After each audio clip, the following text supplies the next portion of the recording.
here. Please, we give you the honor to sit. So the answers will be flowing from here and there. You also have a question? All right. Okay, how many have we now? I think we have about 5 questions now. 8.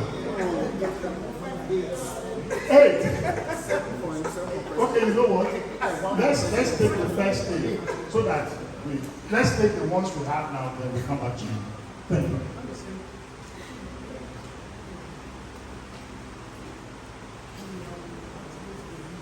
Thank you for these questions. They are very important.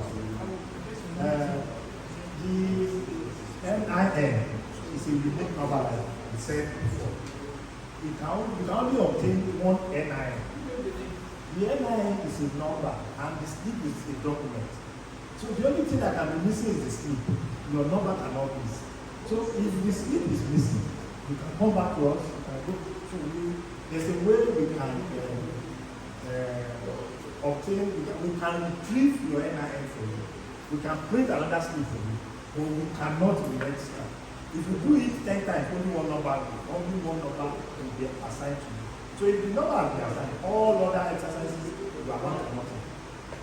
So that's about that. Yeah, voting in the diaspora. This is something that's been in the debate everywhere. But like you said, the first thing that I ask people, when you say you want Nigerians in diaspora to vote, how will you tell me if I walk up to the embassy and I want to vote, and I go there with my friend from Nigeria, another friend from Burkina Faso, how do you want to do? So the first step in bringing voting to the diaspora is what NIN is standing for. Because if you allow all Nigerians everywhere to have NIN, even people who are not of voting age, they should have NIN. Because very soon, every 4 years we vote in Nigeria, a 14-year-old boy down that we are looking at that is not of voting age. By the time we are having the next election, he's already of voting age.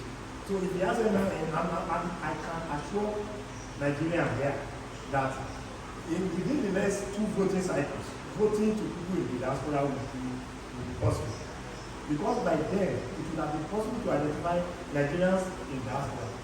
And it is that identification that has been very difficult.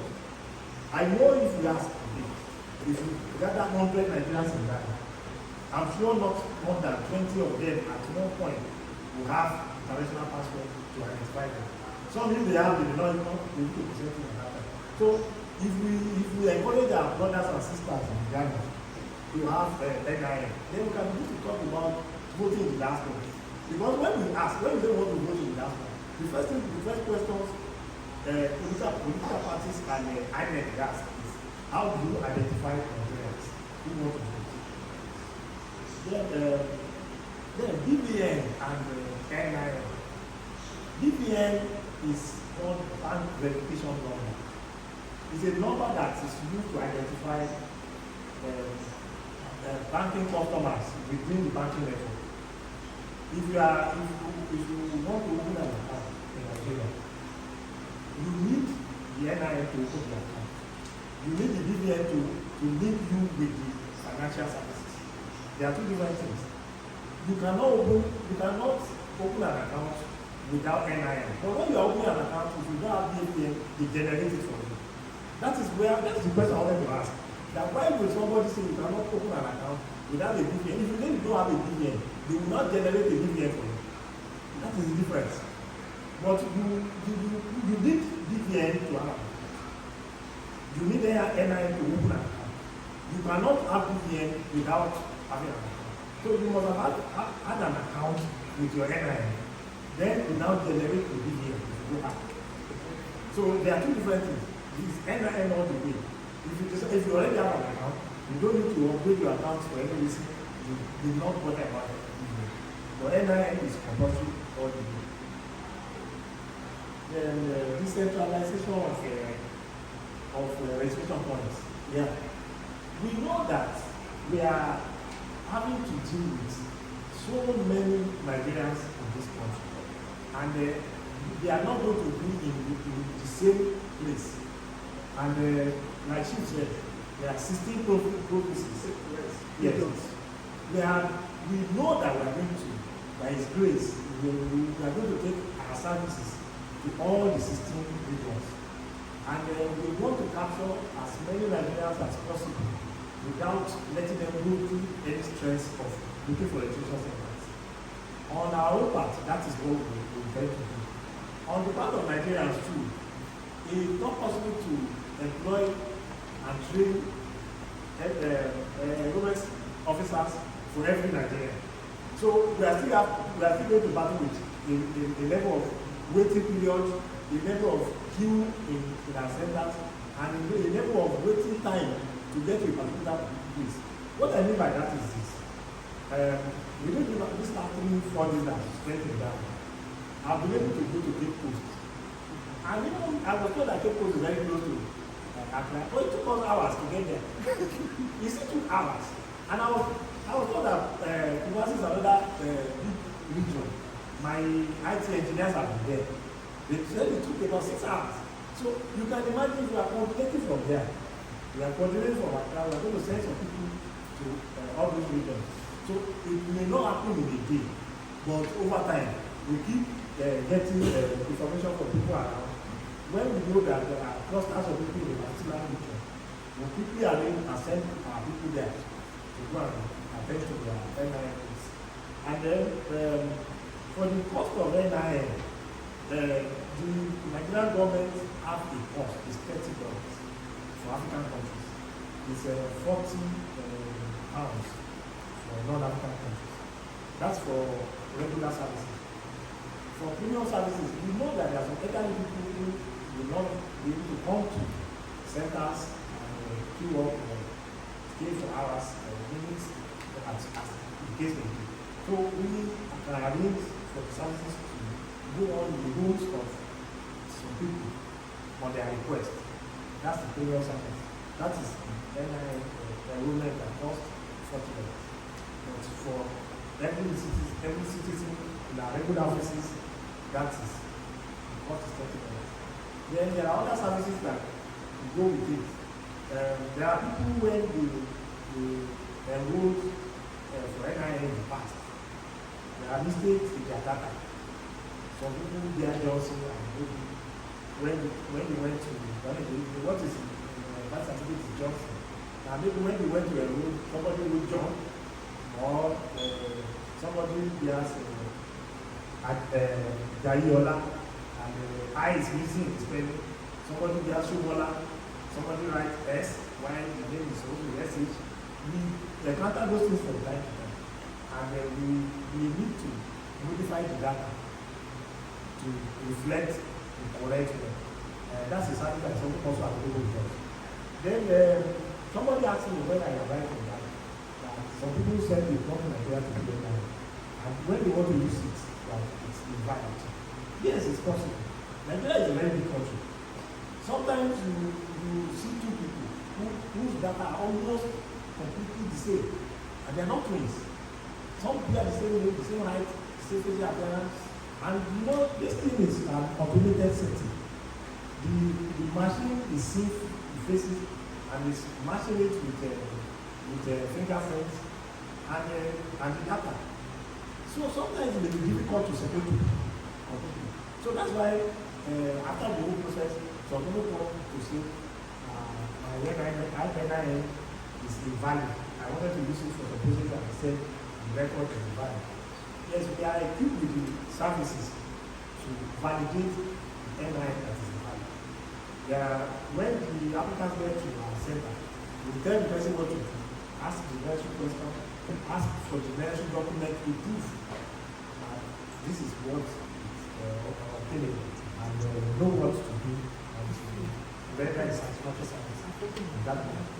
Then for other services, somebody who has lost his sleep, yes, the services are available with us. You can verify that the person actually had NIN. We verify with the person because we are linked to the database. We can bring the data for the person to see and correlate with what it is. The data will include when you are born, your age, your names, and some other things.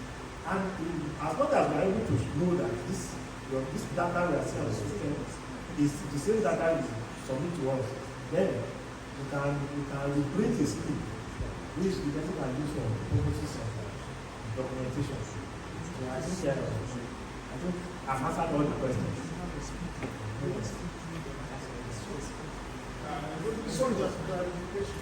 Thank you very much. Part A of the question has been answered. Please be seated. Somebody is in charge of this group. Right, ladies and gentlemen, questions will always beget questions, but we are going to be smart with our time. Therefore, this question we'll be going to do again is a minor question. That when will the card be ready?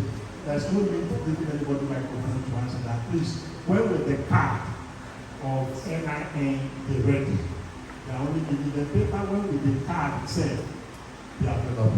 And I'll be looking for my dear sister Lucy. She also has some questions. Please, could you please step forward for your questions?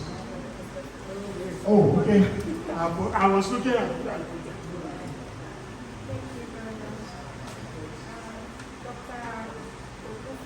You said something like non-citizen of Nigerians are also obtaining NIN. I am a Nigerian born in Ghana. I'm a fourth generation.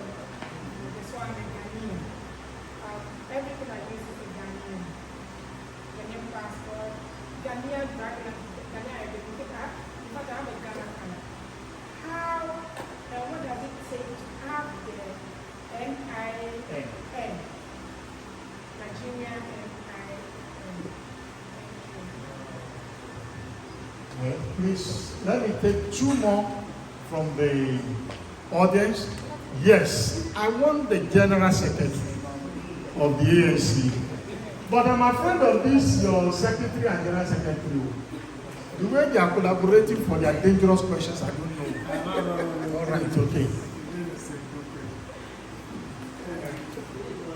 Good afternoon, ladies and gentlemen. Good afternoon. I have just two questions. As part of the documents you enumerated for the issuance of NIN, you made mention of birth cert, voters card, and PVC. How about those of us that were born in this country? Some of us have indigenous certificate that was signed by the ward head, village head, district head, and our local government. It's a statutory document in Nigeria. How about that certificate? Do you accept it or not? Number two, you just talk about biodata being the same, and then I tend to somehow disagree because can two biodata be the same, especially when you use your fingerprint?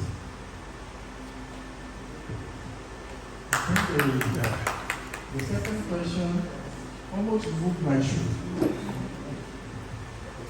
Thank you. Yeah, I mentioned, let me start from Aja. We are aware, I even said this in my initial address, this company